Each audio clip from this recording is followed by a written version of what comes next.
Ya, assalamualaikum warahmatullahi wabarakatuh. Halo Makia Squad dan halo juga kelas 11 MM. Ya, di sini di teknik animasi ini saya mau mengajarkan tentang scene. Apa bahasa saya kurang paham ya, scene. Ya, kalian sebelumnya sudah saya ajarkan apa itu keyframe dan apa itu frame dan apa itu timeline. Ya, di sini saya mengulang lagi, saya nggak ada capek-capeknya mengulang lagi, khususnya untuk anak-anak yang masih belum paham tentang dasarnya animasi di sini. Ya, saya nggak mengira misalnya nih, Pak saya udah paham, saya nggak perlu lah lihat video Bapak gitu kan. Jangan ngebet seperti itu. Kalian yang sudah pintar, jangan makin tinggi. Cobalah kalian menunduk kayak ilmu padi ya. Oke, di sini ada namanya keyframe dan frame. Ya. Frame itu apa? Keyframe itu apa? Nah, dan timeline. Ya. Di menu atau di tampilan Adobe Flash, di bagian bawahnya di sini ada yang disebut dengan timeline. Ya, timeline di sini itu tempatnya keyframe dan frame. Ya. Nah, terus keyframe itu apa? Keyframe itu adalah letak atau posisi objek. Dengan frame itu perpanjangan waktu.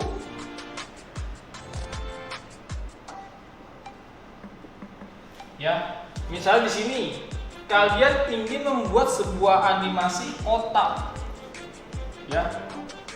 Nah, di animasi kotak di sini ya, di samping timeline di sini ada yang namanya layer. Ya, kotak. Nah, kalau kotak kan pasti di sini layar 1, pasti kotak. Nah, terus keyframe, letak atau posisi objek. Setelah kalian membuat kotak, pasti di sini ya ada atau sudah terbentuk secara otomatis keyframe kalian. Nah, keyframe itu bentuknya begini ya, ada titiknya nih keyframe. Ya. Nah, kalau sudah membuat kotak, kalian ingin memindahkan kotaknya itu ke sebelah kanan. Bagaimana caranya? Nah, ketika keyframe-nya ini ada, yang pertama di sini, ya, kalian membuat keyframe yang kedua. Cara bagaimana? Di sini kan ada nomor di sini ya, di atasnya ya. Di sini 5, 10, 15, 20, 25, 30, 25 nih. Contohnya di sini saya masukin keyframe di angka 20 di sini. Dengan cara kalian klik kanan, lalu insert keyframe. Nah, kalau udah masuk insert keyframe, nanti di sini bentuknya keyframe, ada titiknya. Ya. Nah, baru kotaknya ini kalian pindahin ke kanan. Ya, kalau udah pindah ke kanan, nah nanti pas kalian klik lagi di sini, ini pasti kotaknya bendanya ada di sebelah kiri. Berarti ini keyframe yang ke-1, ini keyframe yang kedua. Ini yang ke-1, ini yang kedua. Ya, paham ya? Terus di sini yang di tengah-tengah ini namanya apa? Ini namanya frame. Frame itu apa? Perpanjangan waktu. Ya. Jadi semakin panjang keyframe-nya, semakin panjang juga frame-nya. Contohnya di sini saya menggunakan keyframe di angka 20. Berarti perpindahannya ini sangat cepat. apalagi di keyframe 10. Ini cepet banget pindahnya. Nah, sampai sini sudah paham ya. Jadi semakin panjang keyframe-nya, semakin panjang frame-nya, animasi ini semakin lambat gerakannya. Ya, ingat, kalau kalian menggambarnya di keyframe 1, kalian klik ini keyframe 1 nih. Kotak objeknya ada di sebelah kiri. Ya, ini ada di sebelah kiri. Nah, terus keyframe kedua, kalian klik kanan, insert keyframe, lalu kalian pindahin kotaknya ke sebelah kanan. Ya, nanti ketika kalian menjalankan animasinya, caranya bagaimana Pak? Caranya shortcut.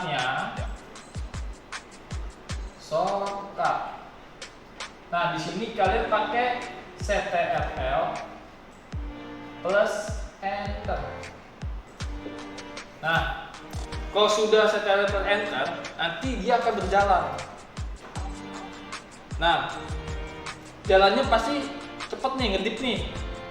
Kenapa kayak gitu? Karena di sini tidak ada yang namanya Create Classic Twin. Ya, jadi Create Classic Twin di sini itu untuk memperhalus gerakan antara frame yang ke-1 dan frame yang kedua. Di tengah-tengah sini nanti kalian bisa mengklik kanan lalu Create Classic Twin. Nah, di Create Classic Twin di sini nanti frame-nya itu berbentuk garis. Ya. Nah, ini menandakan sudah ada Classic Twin-nya. Nanti perpindahannya dia sangat halus antara satu ke gerakan yang kedua. Ya, sangat halus gerakannya. Ya, sudah paham di sini? Nah, terus untuk selanjutnya katanya Bapak mau menjelaskan tentang skin katanya. Kok nyambungnya yang pertama? Ini saya jelaskan dulu dari awal lagi biar kalian paham ya. Nah, terus scene-nya di sini gunanya untuk apa? Scene ini adalah ya, bentar ya. Ini adalah wadah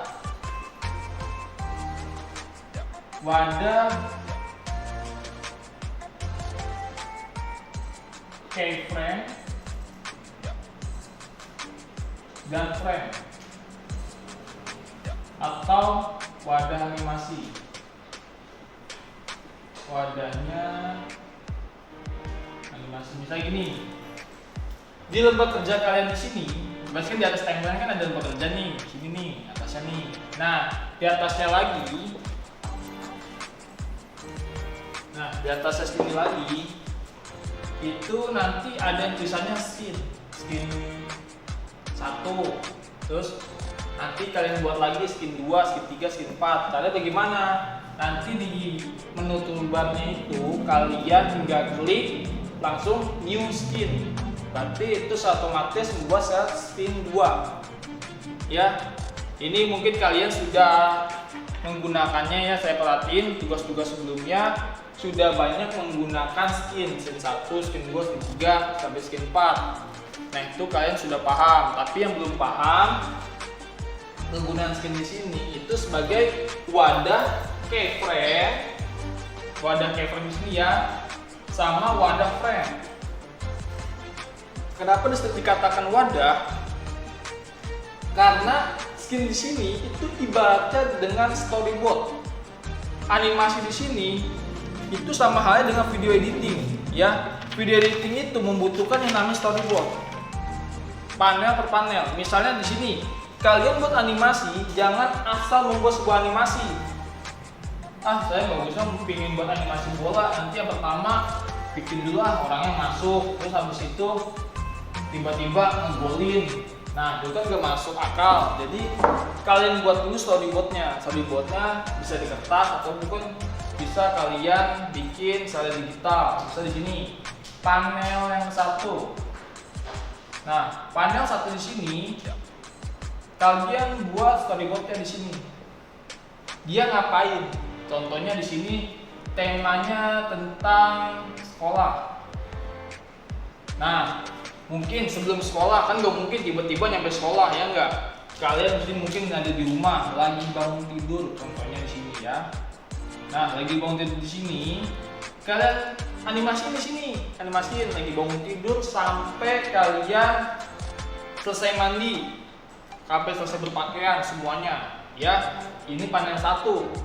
Nah, terus panel yang kedua. Nah, tadi panel 1 kan sampai selesai pakai baju seragam ya.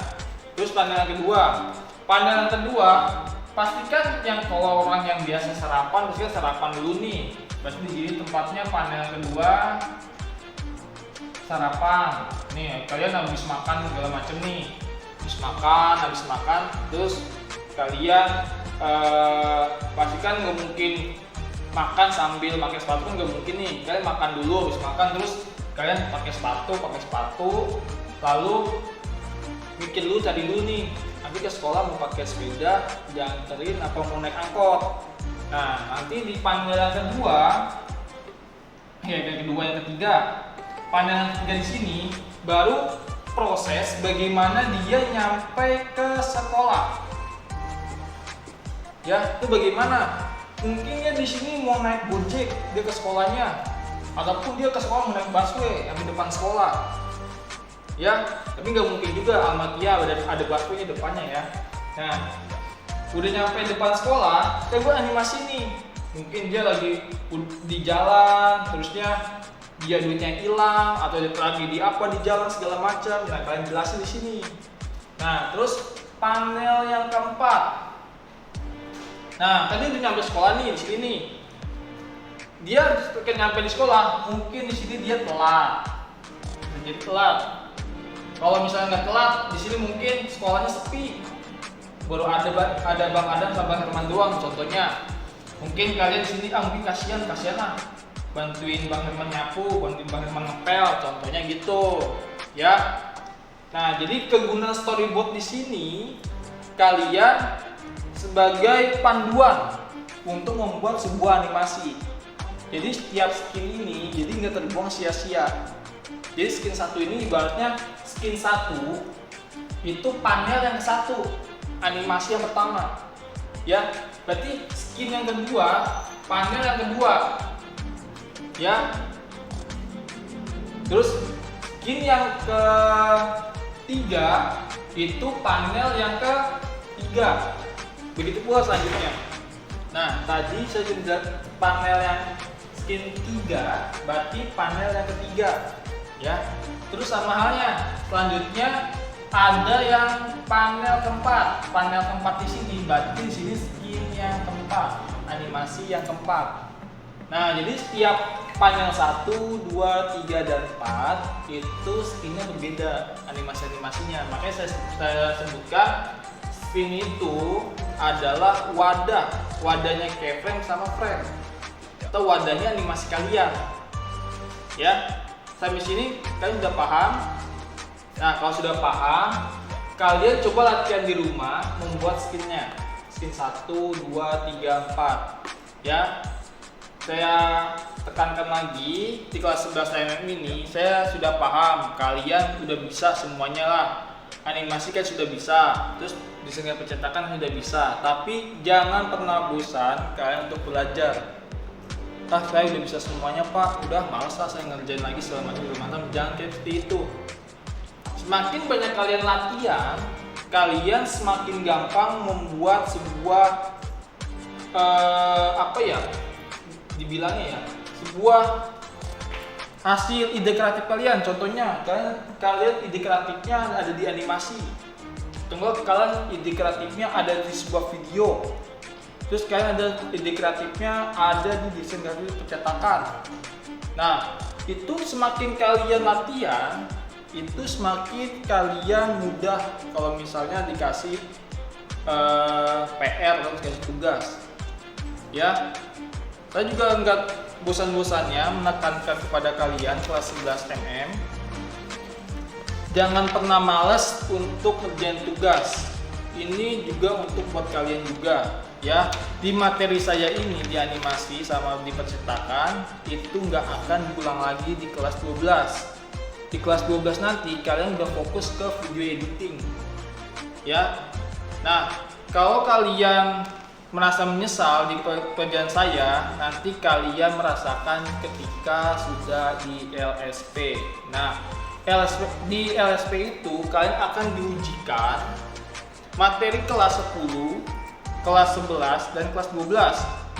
Di kelas 10 saya sudah mengajarkan di dasar desain grafis ya, di DG.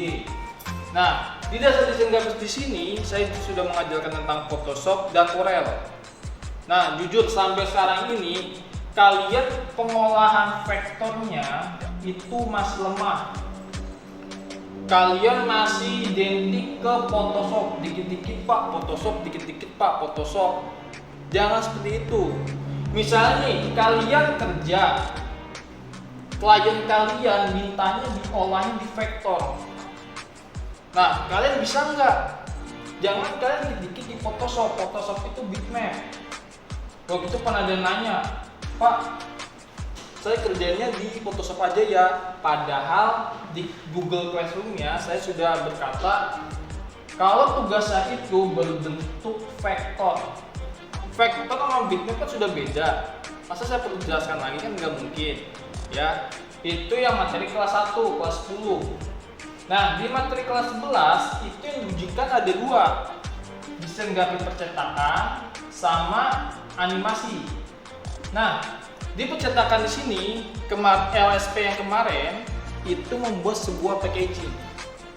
Ya, saya nggak tahu di tahun kalian mungkin itu membuat sebuah desain poster atau membuat sebuah desain apa, saya nggak tahu.